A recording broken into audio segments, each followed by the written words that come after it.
Breathing in, I feel my body is peaceful. Breathing out, I smile. I really smile. My body peaceful. Smiling.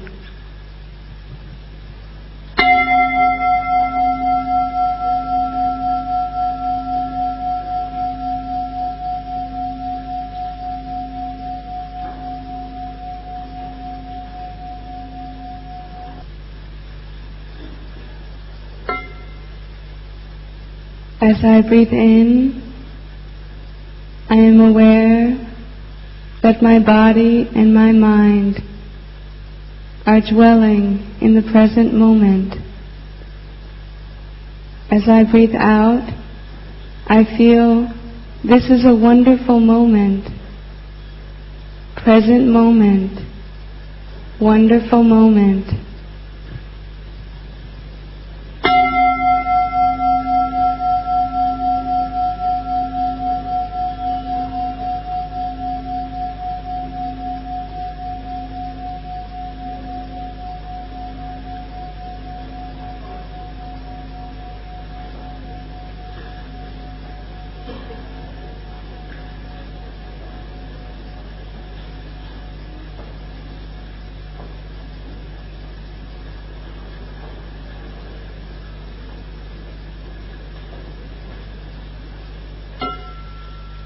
Breathing in, I am aware that I am breathing in. Breathing out, I am aware that I am breathing out. In, out.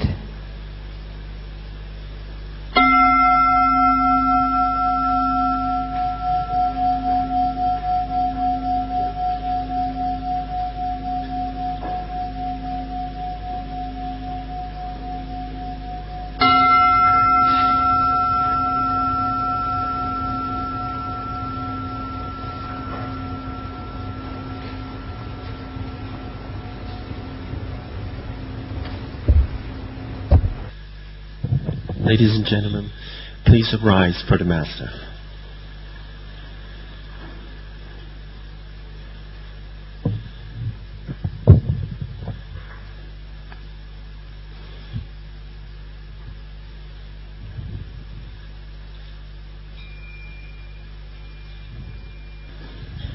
And ladies and gentlemen, welcome to the University of Hong Kong.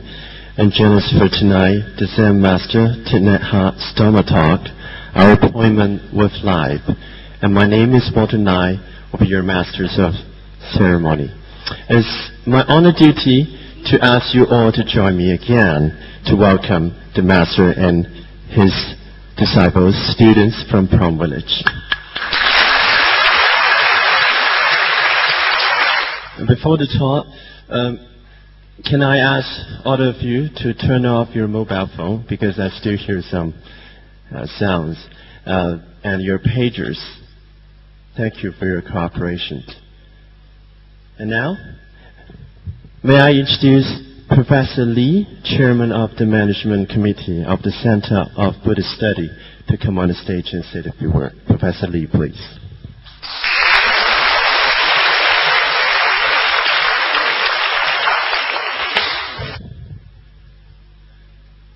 Most venerable Thich Nhat Hanh, venerable members of the Sangha, honored guests, ladies and gentlemen, welcome again to the University of Hong Kong, and more important, to this public lecture by Zen Master Thich Nhat Hanh. By way of introduction, the Most Venerable has been a Buddhist monk for over 50 years. He is internationally very well known as a teacher, a poet, scholar, and a peace activist. His lifelong efforts to promote peace and reconciliation move Dr. Martin Luther King to nominate him for the Nobel Prize for Peace in the year 1967. He has published more than 80 books over the years. Many of them are on the bestsellers list. Last year, the Most Venerable visited Hong Kong and also gave public lectures at the University of Hong Kong at another location. The response was overwhelming, most enthusiastic.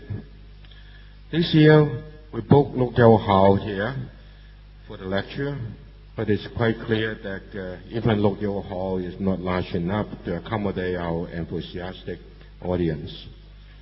So we will have to try harder next year. As in the case of last year, the event is being sponsored and very generously supported by Donglin Gok Yuan, to which we are most grateful. The topic of tonight's lecture is our appointment with life. I guess there's no appointment more important than that. So ladies and gentlemen, without further ado, would you please join me in very warmly welcoming the Most Venerable Thich Nhat Hanh again. Thanks.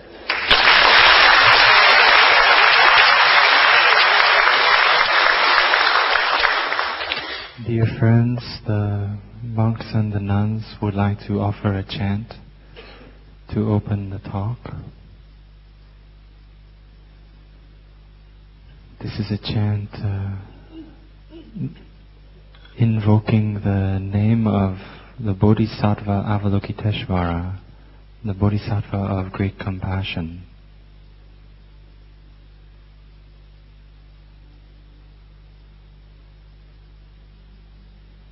Please allow the sound of the chant to enter into you, into your body and into your mind. Pay attention to your breathing so that you can remain grounded and present, and the sound can slowly make its way deep into you. If you have pain in your body, or if you have suffering that you are embracing in your heart, allow the chant to be like the arms of a mother embracing that suffering. Allow the chant to soothe the suffering in your body. If you have a dear friend and loved one who is suffering, mind, in order to help channel the energy of the chant to your loved one.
masters of the noble community, diligent and steady, ascend the tranquility of the stages with ease and energy. May the Sangha body live peacefully, fresh and full of joy, a refuge for all, offering happiness and insight. The wisdom of the awakened one shines out like a full moon. The body of the awakened one is pure and clear as crystal. In the world the awakened one relieves dizziness and suffering. In every place the awakened mind reveals love and compassion.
Let us enjoy our breathing with the sound of the bell.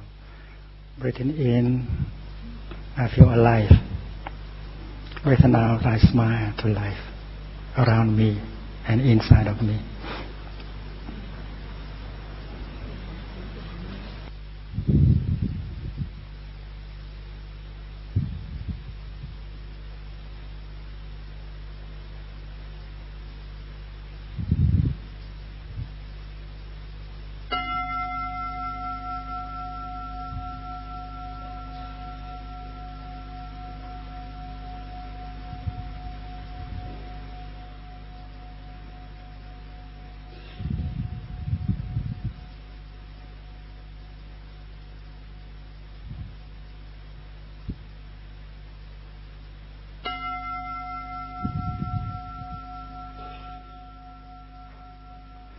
My dear friends, when people are very, very poor, it's very difficult for them to be happy.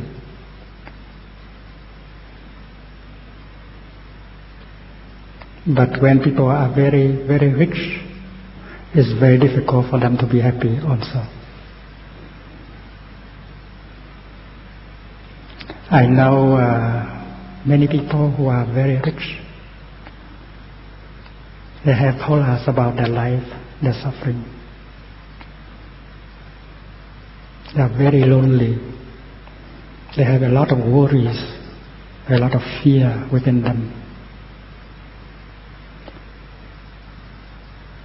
To say that is to remind ourselves that not only the very poor suffer, but the very rich suffer also. Several of them committed suicide. And they are very powerful people, very wealthy people. Those of us who are not very poor or very rich, we have more chance. But first, I would like to say about the very poor. There are those who are very poor, but who are also happy.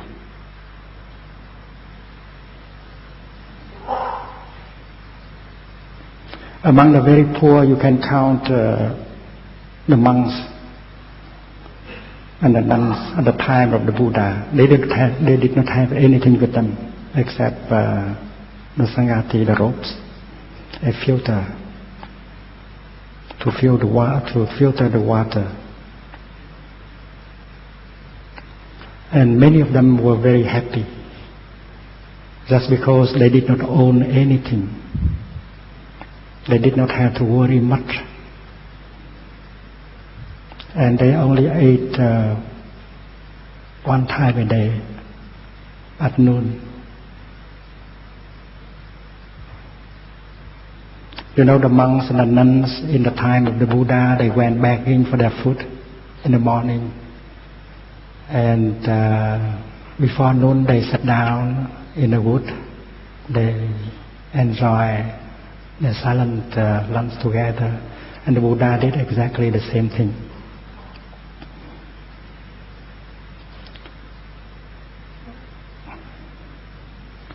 I would like to tell you a story that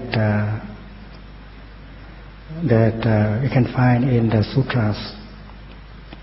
One day, the Buddha was sitting with his monks and enjoying lunch in silence with them. It was not very far from the city of Vaishali, south of the Ganges River. They finished their lunch and they were about to start a Dharma discussion to learn more about the Dharma and how to put them into practice. A farmer went by. He was very unhappy. He was extremely worried. He asked the Buddha, "Monk, have you seen my cows passing over here?" The Buddha said, Which cows? What cows? And the farmer said, I have a number of cows, but this morning they just run away. I have been trying to find them, but impossible.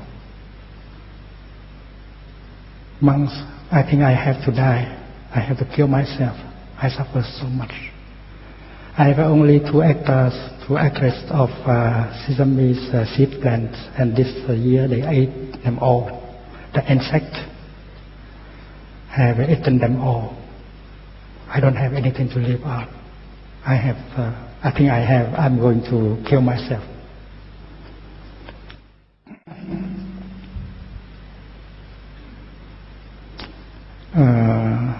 The Buddha, out of compassion, told him very gently that he had not seen the cows passing by, and our farmer had to go to the other direction to look for his cows.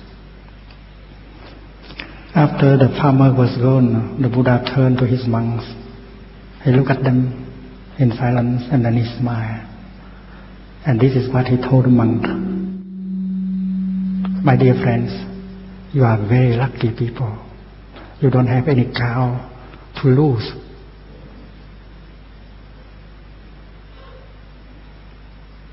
The happiness of the monks is that they do not have any cows to lose. If you have cows and then you risk losing your cows, but if you don't have any, you don't have any risk. Many of us have too many cows, and we have believed that it is absolutely necessary that we keep these cows in order to be happy. But if we practice looking deeply, we see that many of our cows are the very obstacles for our happiness.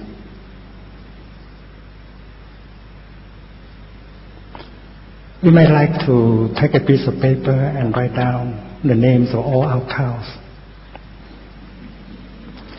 And we have to re-examine every cow to see whether these cows are really making you happy or you are suffering a lot just because of these cows. Your idea about happiness is a big cow. You believe that you can be only happy if you have this or that.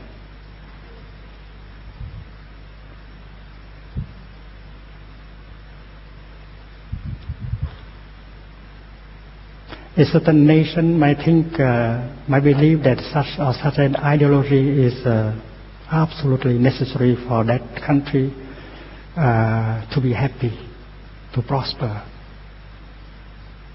That is a cow also. And that cow can make people suffer a lot. The Soviet Union had such a cow.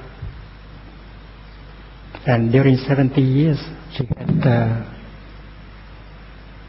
entertained and kept and grasped to that cow. And during that time, many people suffer. Every one of us has an idea as how we can be truly happy. And maybe that idea is the very obstacle for us to be happy. And if you know how to do like the Buddha, to release that cow, happiness can come right away. I have told you some of the people who are very poor, but who are very happy. The Buddha had a disciple whose name is Bhadya. He belonged to the royal family. He and a number of other young men from the royal family decided to become monks and to follow the Buddha after the Buddha's visit in the city of Kapilavastu.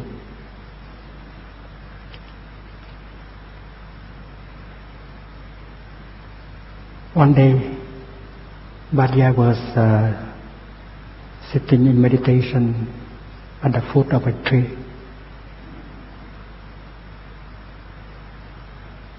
And suddenly he pronounced these words, "Oh, my happiness, oh, my happiness," 3 times. Another monk overheard that. And the next morning he went to the Buddha and he reported that the monk Bhadya had pronounced this word during the night. He thought that Bhadya regretted to have become a monk, because before becoming a monk, Bhadya was a governor, very rich, very powerful. So the Buddha summoned Bhadya, the venerable Bhadya, and in the presence of many other monks, he asked Bhadya whether it is true that during the night the monk Bhadya had pronounced these words, "Oh, my happiness, oh, my happiness," 3 times. And Bhadya said, "Yes, Lord, I did pronounce that word 3 times." And the Buddha, in the presence of other monks, asked Bhadya, "Can you tell us why you have pronounced these words 3 times?"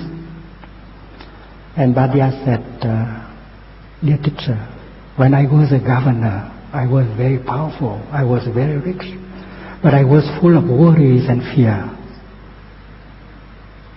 I could not sleep during the night. I was afraid that someone will penetrate into my palace, my quarter, and assassinate me. I was afraid that they will come and take away all my wealth, my belongings, my money. Although I had a lot of soldiers, a lot of guards to protect me, but I was always afraid. Now as I have become a monk, I have no longer any fear. I have nothing to lose. And sitting under the foot of a tree, I felt a lot of freedom, a lot of happiness, a lot of peace. And that is the reason why I have pronounced the word, 'Oh, my happiness,' 3 times. My Lord, if I disturbed someone among my Dharma brothers, I apologize for them."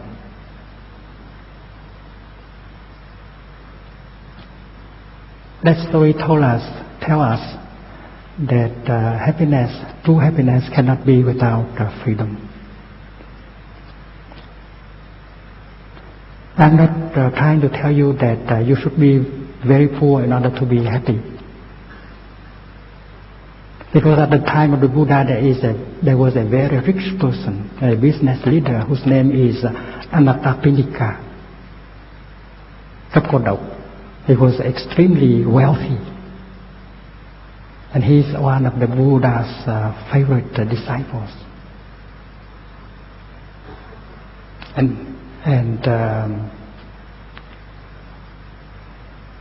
he didn't suffer as a rich person because he knew the Dharma. The Buddha never said that you should not be rich. Being rich is a bad thing. The Buddha did not say so.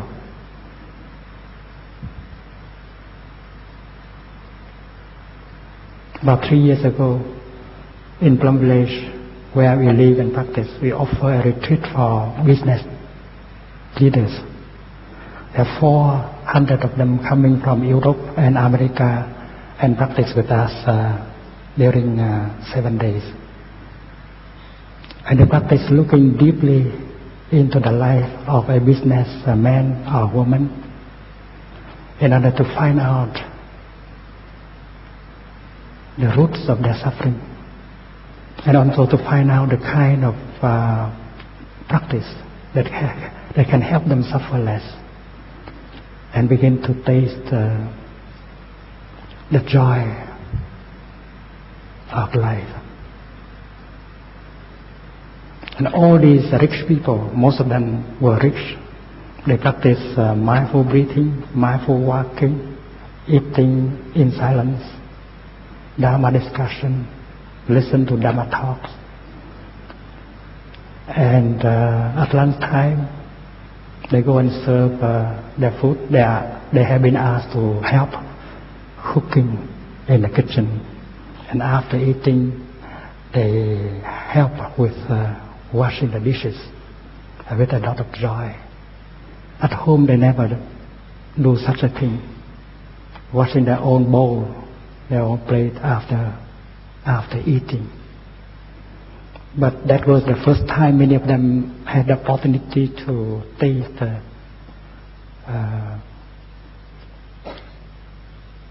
deep silence and peace. Because during the time of the retreat, everyone was requested to practice going back to the present moment in order to touch the wonders of life that are present in that moment. Most of the businessmen and women, they only think about the future. There's a lot of fear, a lot of anxiety, a lot of uncertainty. They are not capable of being established in the present moment. They are not capable of taking care of themselves in the here and the now. They are not capable of taking their beloved ones in the here and the now. And that is why their beloved ones feel very lonely, very cut off from Him.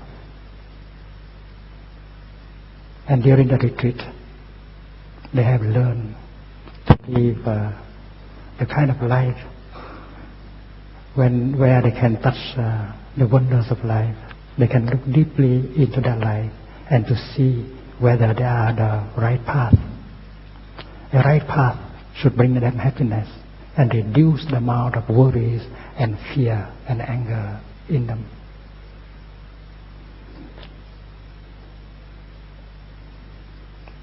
Many of them wrote us many months later, telling us that time has passed. They had been able to keep the practice, and they continue to have new insight just because of the practice of mindfulness. Because in a retreat, you learn things in order to bring home, in order to apply them into their daily life. In your daily life, it is possible for you to do mindful walking and enjoy every step you make. In your daily life, it is possible for you to enjoy breathing in and out while you drive your car.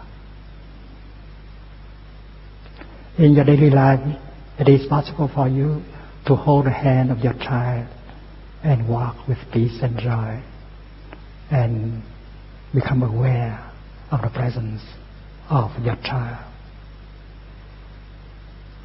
In your daily life, you can sit with your partner and become fully aware of her presence or his presence and enjoy that presence. And all these things we can learn from a retreat of mindfulness. Anathapindika, the rich businessman, was the person who offered to the Buddha the first practice center, the first meditation center in the kingdom of Kosala, north of the Ganges River.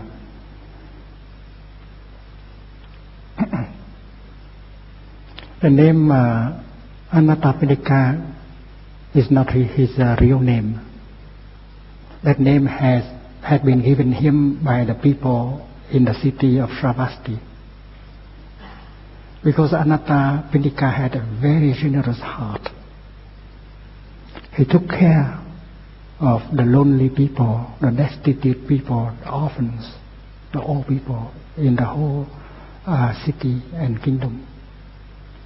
He devoted a lot of his time, energy, and material resources in order to take care of the poor, the destitute people. And people love him. And that is why they had given him that name, Anathapindika. It means the one who takes care of the destitute, the lonely. His real name is Sudatta.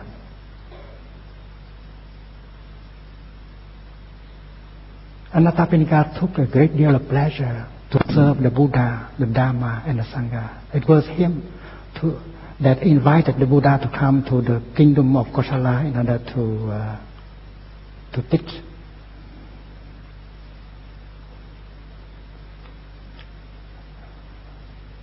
He had some problem with his family, some difficulties with his family.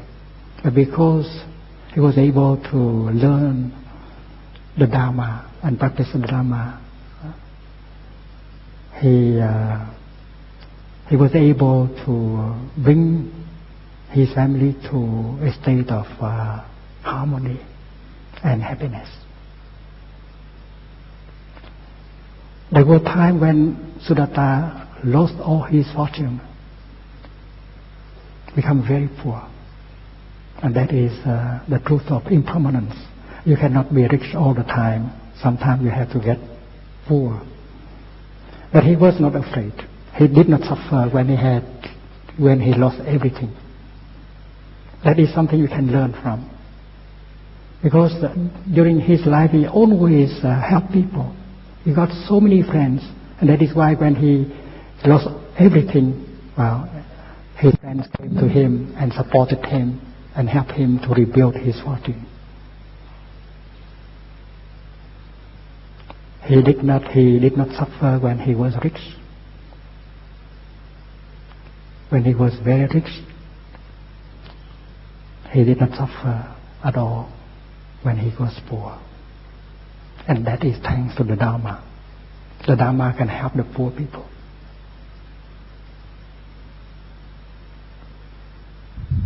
A monk is supposed to be a poor person.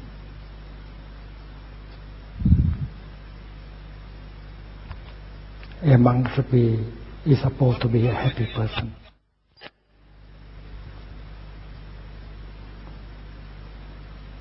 And the Dharma can help the rich people to be happy also. And that is why we have offer a retreat for business leaders in Europe.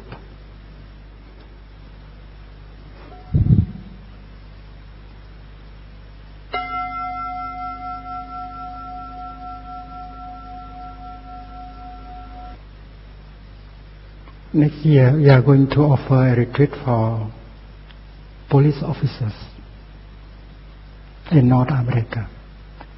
We will also offer a retreat for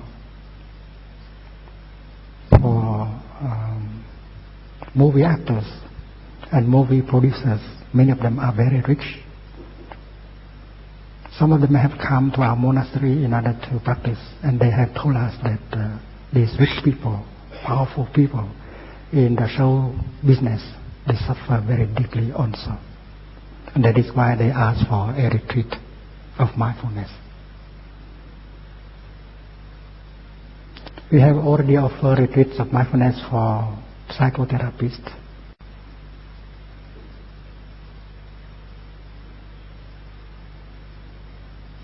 For helping professionals, doctors and nurses,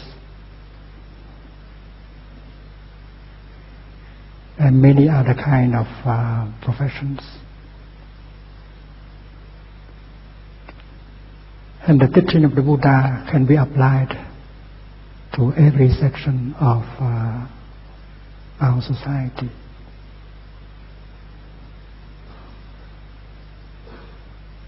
Political leaders, business leaders, they will profit a lot from the Dharma.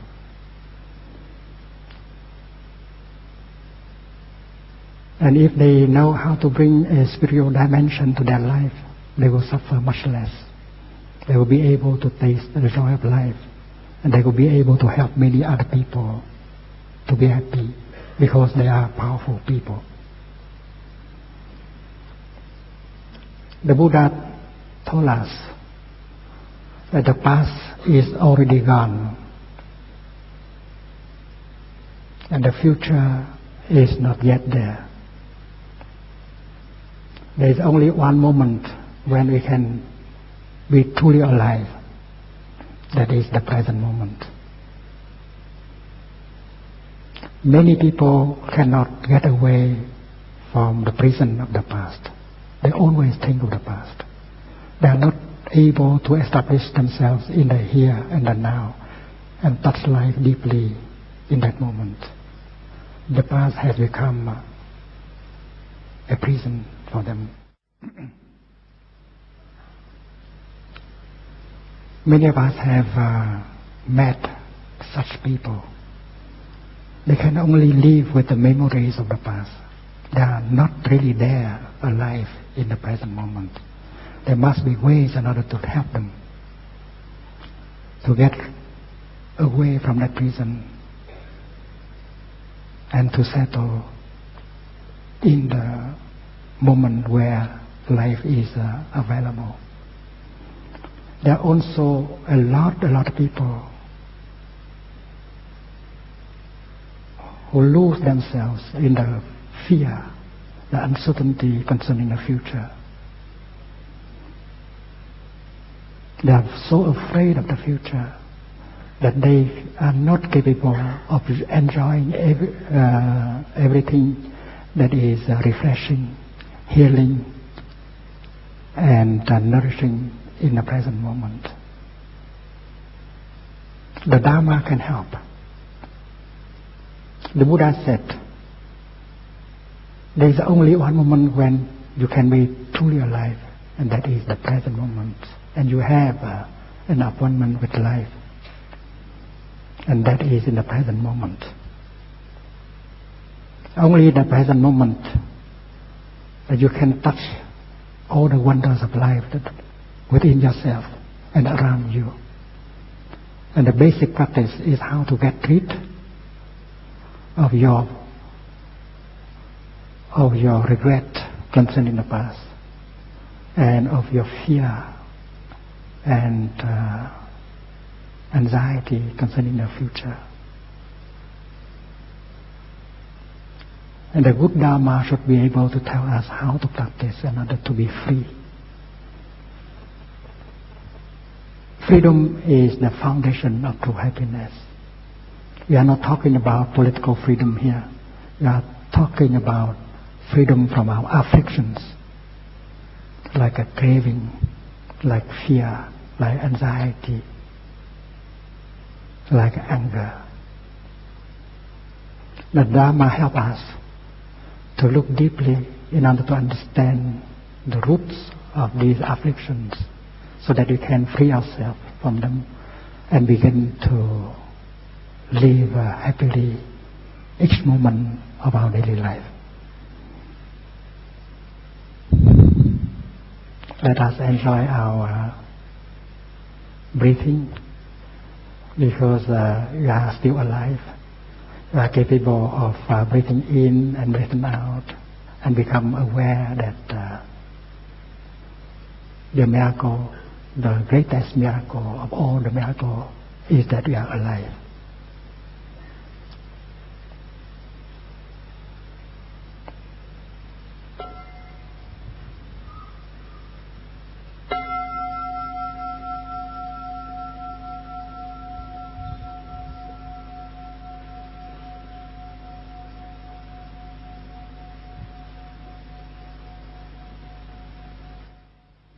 In our daily life, our mind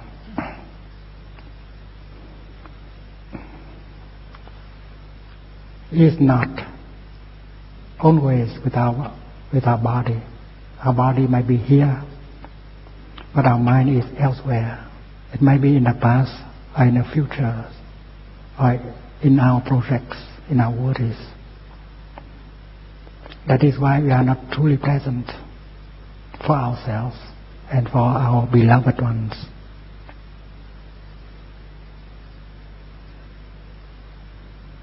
By the practice of mindful breathing, we bring our mind back to our body, and very quickly. Suppose my left arm is my body and my right arm is my mind. They go into different directions. Now suppose this sheet of paper is my breath, When I begin to breathe in and out mindfully, my body and my mind come together.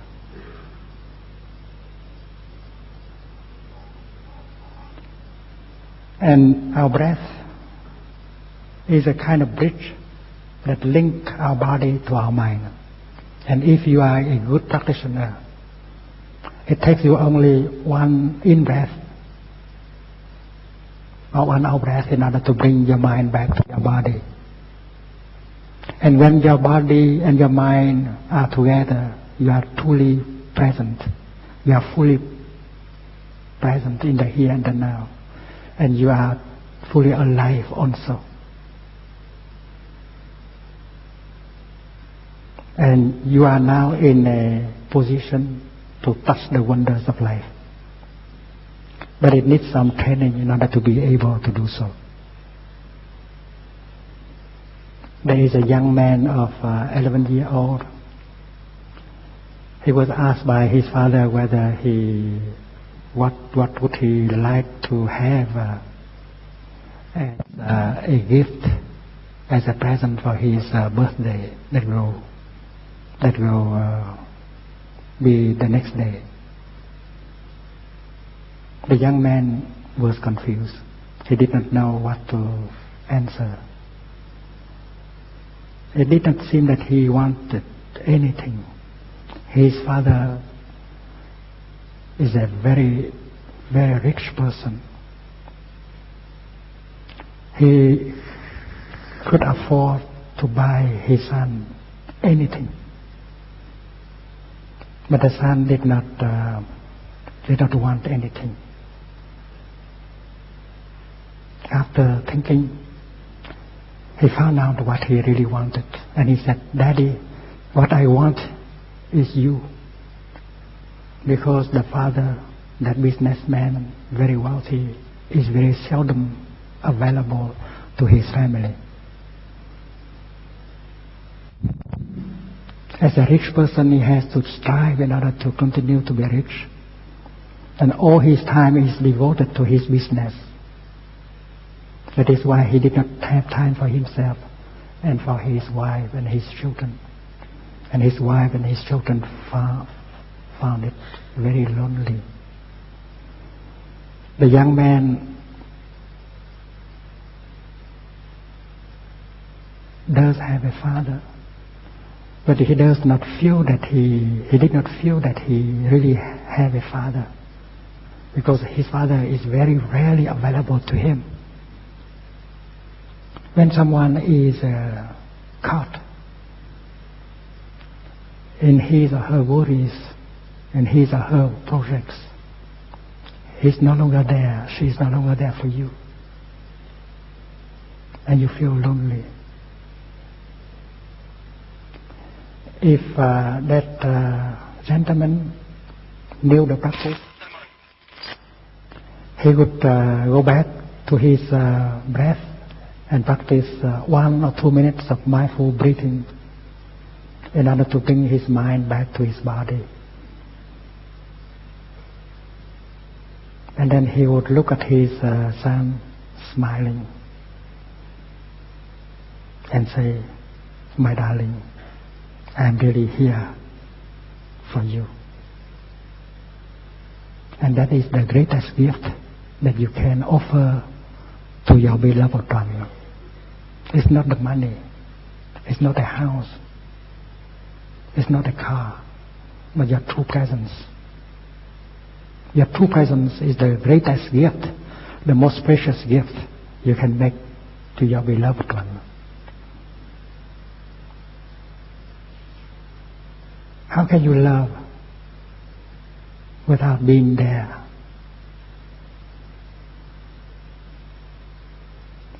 Life without love has no meaning at all.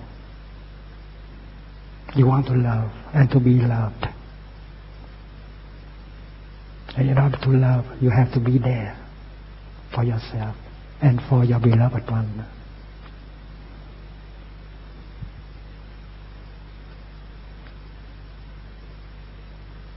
And to be there is a practice. And you don't need to do much.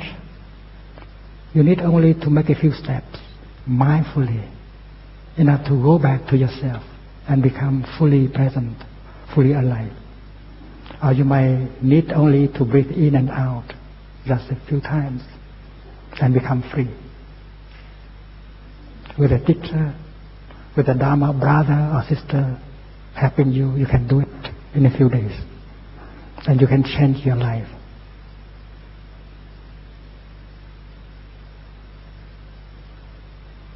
Making oneself available to oneself is very important. Going back to yourself. Offer yourself space and joy. When you are able to touch the wonders of life, you are nourished. You can smile. If you can touch the blue sky, if you can enjoy the morning sunshine, if you have the time to contemplate the flowers, the lovely faces of children, and then you are nourished, you are fresh, and you have a quality of presence that you can offer to your beloved one. If you are full of worries, of fear, of anger, you have not much to offer to your beloved one. That is why going back to the present moment, taking good care of yourself, nourish yourself with the wonders of life that are available in the here and the now. That is love. Because when you have this freshness, that peace, that joy, you have something to offer to him. You have something to offer to her. And that is something you can realize by the practice of mindfulness.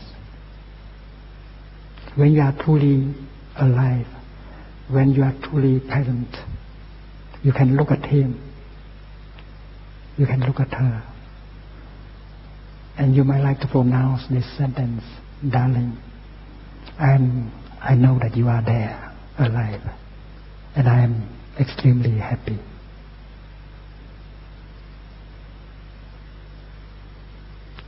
You don't need the other person to die in order to realize that she is so precious to us. You don't need to wait until that person to die in order to realize that he is very precious to us. Many of us wait until our beloved one die in order to regret, to realize how precious the presence of the other person is to us. Going back to the present moment, you become mindful.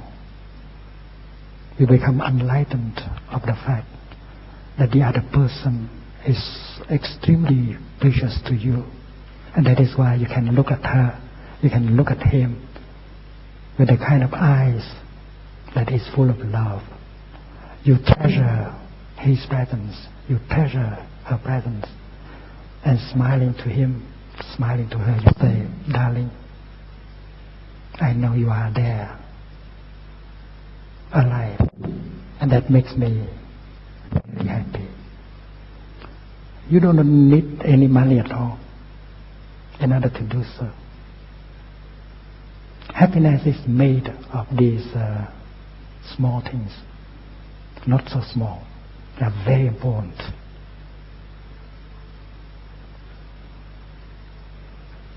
Every time I look up at the full moon, at the stars, I practice the same. I become aware of their presence. I thank them for their presence. Every time I do walking meditation, I make mindful steps. And I realize that walking on earth is a miracle. To be alive and to be walking on this beautiful planet is a real miracle. And that is possible only when you are capable of establishing yourself in the present moment.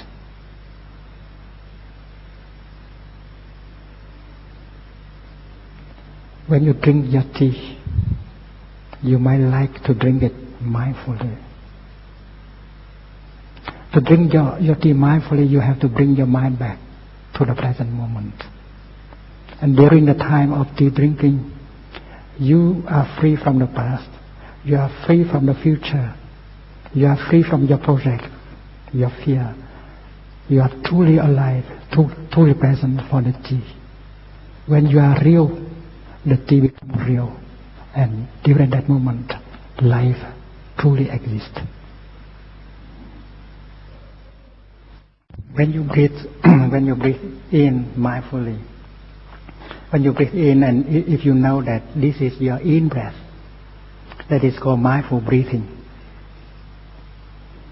When you walk, when you make a step, and if you are aware that you are making a step, that is called mindful walking. When you drink tea, and if you are aware, you are fully aware that you are drinking tea, that is called mindful drinking. Because you are absolutely established in the here and the now. That is why you can live that moment very deeply. And the wonders of life reveal themselves to you very deeply. Suppose you have an orange and 10 minutes. You might organize a session of orange meditation. You can hold your orange in the palm of your left hand and you look at it. If you have enough of that energy called mindfulness and concentration, the orange in the palm of your hand will reveal herself as nothing less than a miracle. An orange is a miracle of life. That flower in front of us is also a miracle.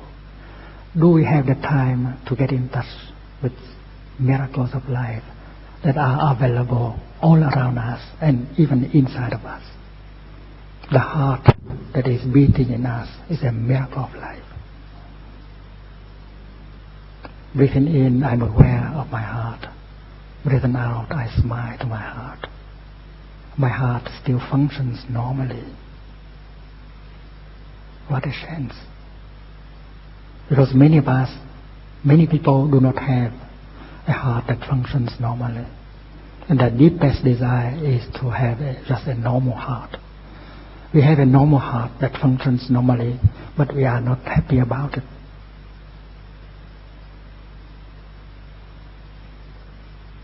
We have many things like that inside of us that are wonders, but we have no time in order to get in touch with them. And we always complain that we have nothing to be happy about. If you take a piece of paper and try to write down the conditions of happiness that you already have, you'll be surprised. The list will be very long. To have eyes still in good condition is a very basic condition of happiness. Imagine that you have lost your eyesight. You cannot see anything, including the lovely face of your child. You are living in a paradise of forms and colors just because you have eyes still in good conditions. But with that paradise of forms and colors, you still complain that you have nothing to be happy about. And with a heart that functions normally, you don't know how to treasure it. You smoke, you drink alcohol, you give your heart a hard time. You destroy the conditions of happiness that you are having now. Many of us believe that we need a few more conditions in order to be happy. But if you look back, you realize that you have already enough or more than enough conditions to be happy. And that is why you are invited to do this exercise. Maybe tonight, take a sheet of paper and write down the conditions of happiness that you already have, and you will be surprised. Maybe you need 2 sheets of paper or 3.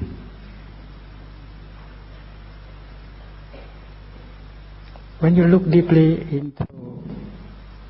into the orange, you can see the orange tree, the orange blossom, and the sunshine and the rain that went through. And you can see already a tiny orange, green tiny orange. An orange tree took several months in order to create an orange for you. And the orange coming from the orange blossom, and now in the palm of your hand, is really a miracle. And you, the one who is holding the orange in your palm, you are also a miracle. And that realization, that kind of enlightenment is possible when you go back, only when you go back to the here and the now. When you become real, your orange become real also. And you take the time to peel the orange. You take the time. Because peeling the orange is a wonderful thing. It can give you a lot of pleasure. Peeling the orange and smell that wonderful scent. It may take you 15-20 minutes to eat the orange, but that during the period, the time of eating the orange in mindfulness, in concentration, happiness can be very deep, and that we call orange meditation.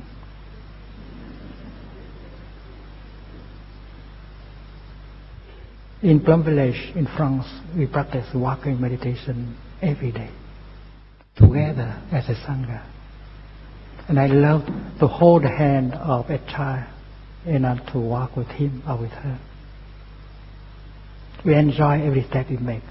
We touch the wonders of life all around us. A child always gives me a lot of pleasure. Her freshness, his innocence, penetrate into my body, my consciousness. And the child profit from my stability, my calm. We profit from each other's presence. We do walk meditation. We enjoy every step we make.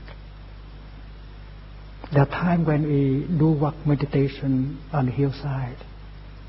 3,000 people, 4,000 people. Everyone is silent. Everyone is making mindful steps, touching the wonders of life. Last year, in the city of Frankfurt, Germany, 4,000 people practiced walking meditation in the heart of the city. The police were very kind.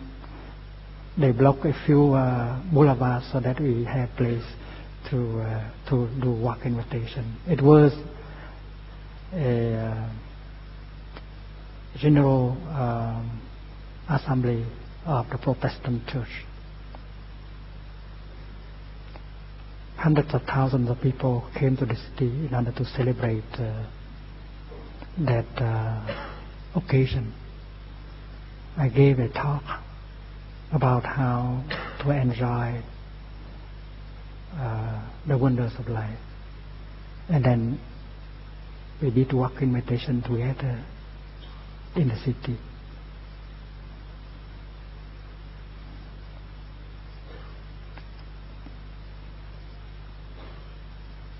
During the walking meditation,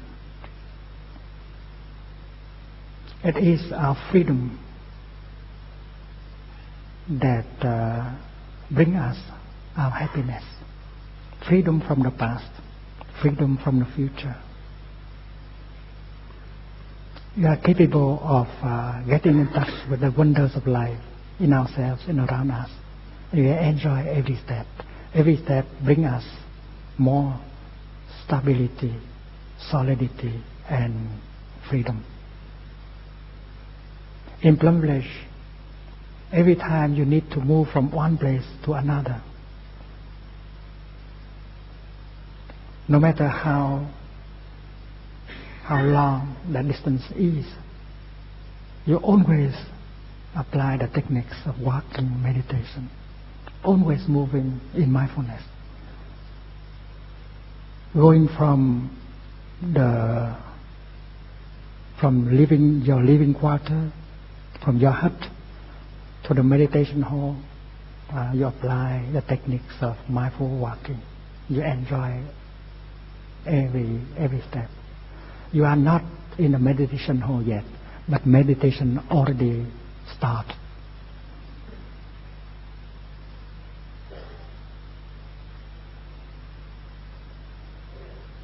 Of course, every day we have a collective walking meditation hour, but throughout the day, every member of the community, when he needs to move from one place to another place, that person always apply the techniques of walking mindfully. And that is why we get the nourishment every moment of our daily life. Nourishment and transformation, they go together. If you do not get the good nourishment, you cannot transform your suffering. And you need brothers and sisters in the community to support you in that kind of practice. If you come to Plum Village and stay with us for a week or two, you'll naturally learn the art of mindful walking, because everyone else is doing that. It would look strange if you don't do it. You slow down and you begin to enjoy your steps, and you become a habit of being happy. If you have a staircase in your home, I propose that you sign a peace treaty with your staircase. You make the vow of going up mindfully every step and going down mindfully every step. And having signed that treaty with your staircase, you cannot violate. If halfway you realize that you have made one step not with mindfulness, you go down again and begin again to work up. Or you go up again in order to begin to walk down. Every step should be solid, should be free from the past, from the future, and your worries. You may ask the question as, if we don't think about the future, how can we assure a good future for us and for our children if we only think about the present?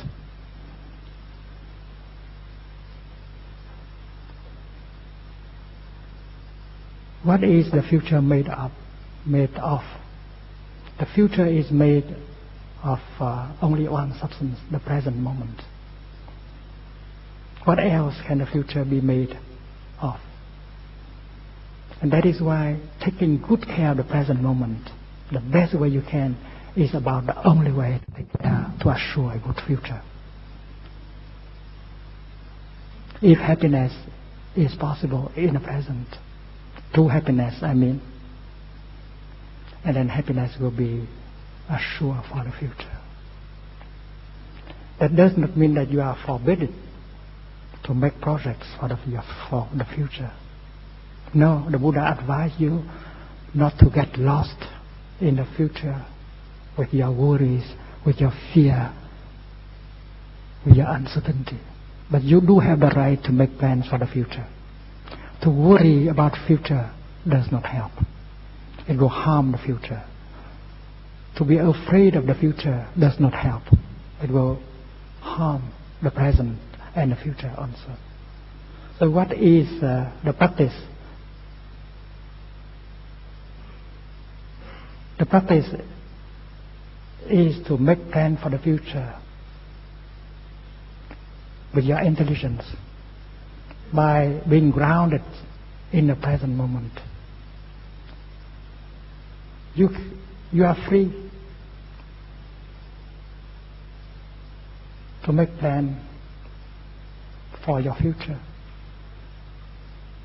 provided that you are still grounded in the present moment. You don't allow yourself to be carried away by your fear and your uncertainty, your anxiety. That's all.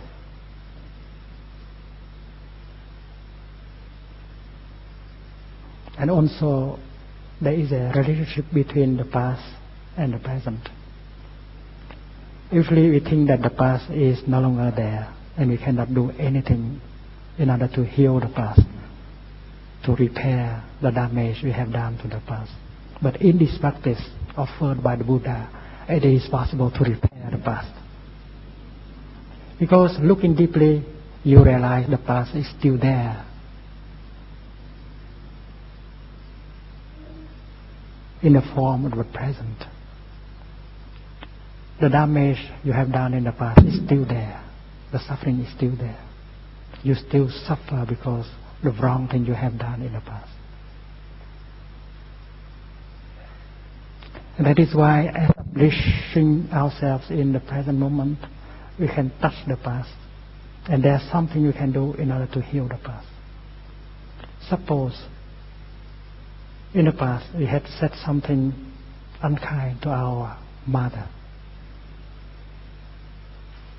And now we regret very much. But she is no longer there for us to apologize. And you say that you cannot do anything about that, and you continue to suffer and suffer because of the mistake you made in the past. According to this practice, it is possible to heal the past.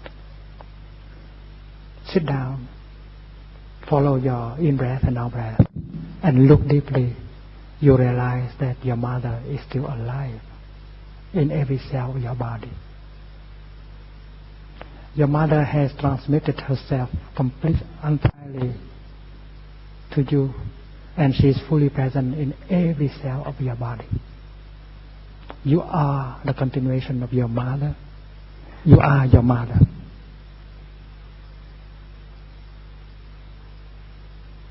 It is like when you plant a seed of corn, and the seed of corn give rise to a plant of corn that will bear 2 ears of corn. And these 2 ears of corn, you find several hundreds of grains of corn. And looking deeply into the new grains of corn, you see the grain of corn that has given life to the plant of corn. And you can see that previous grain of corn is fully present in every other grain of corn. So scientifically you can say you are the continuation of your mother. You are your mother. A psychotherapist in London has written a book with the title My Mother, Myself. That is true.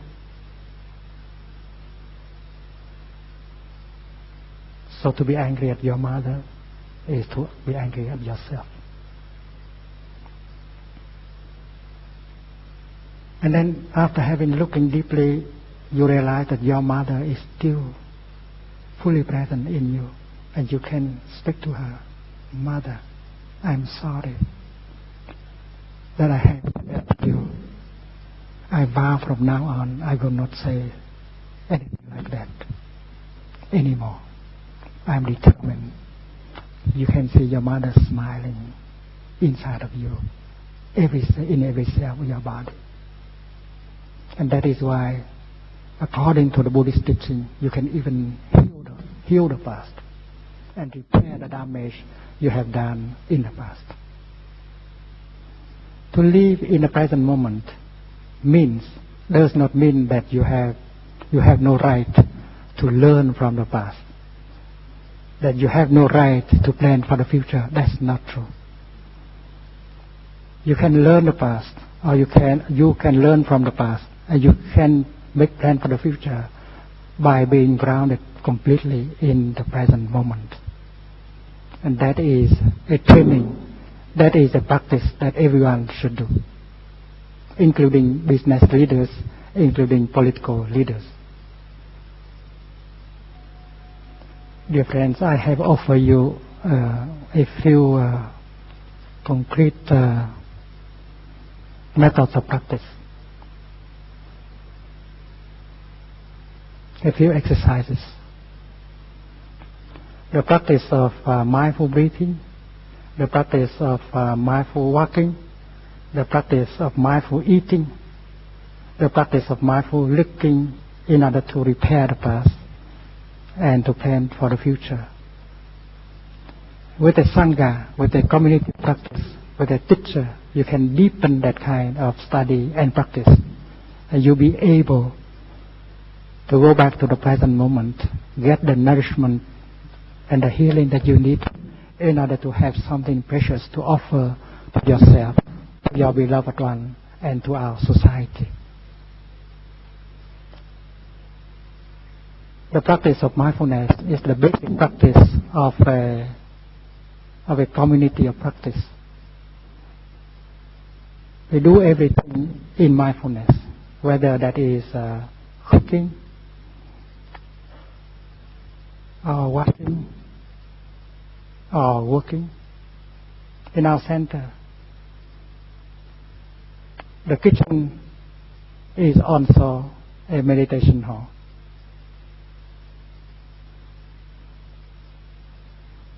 A monk would lead the meditation in the kitchen. He is the chief cook. He may be assisted by other monks and other laymen or laymen. And during the time of cooking, they practice mindful breathing. They practice silence. They should be able to enjoy every minute of the cooking time. Of course, when they need to communicate, they can communicate in mindfulness. They don't need to talk much. And before starting a session of cooking, they offer the incense in the kitchen in order to show their determination to practice mindfulness during the whole time of cooking and to enjoy every minute being in the kitchen. When you work in the garden, you do the same. You try to be mindful and joyful and get the nourishment you need every minute of your life. And that is why it is absolutely possible that we can apply the practice in our daily life. When you drive your car, instead of thinking about the future and entertain your fear and your worries, you go back to the present moment and smile to yourself, and smile to the city, smile to the trees and the sky. When you want to make a telephone call, you can practice what we call telephone meditation. Before making a call, touch the telephone mindfully and begin to breathe in and out. Bring yourself back to the present moment. Enjoy 3 times of in breath and out breath.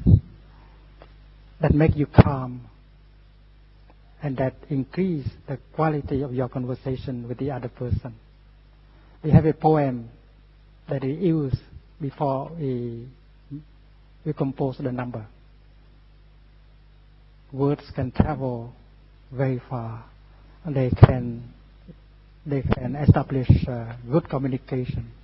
I vow that my conversation will bring joy and friendship between us.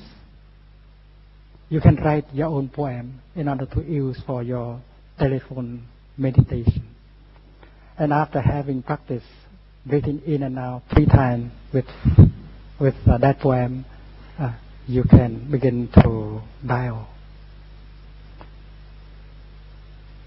And if you are the one who is receiving the telephone call, go back to your in breath and out breath.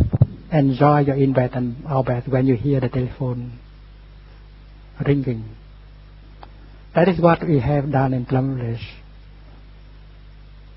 for nearly 15 years.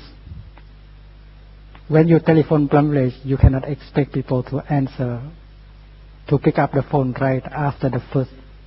We never do that.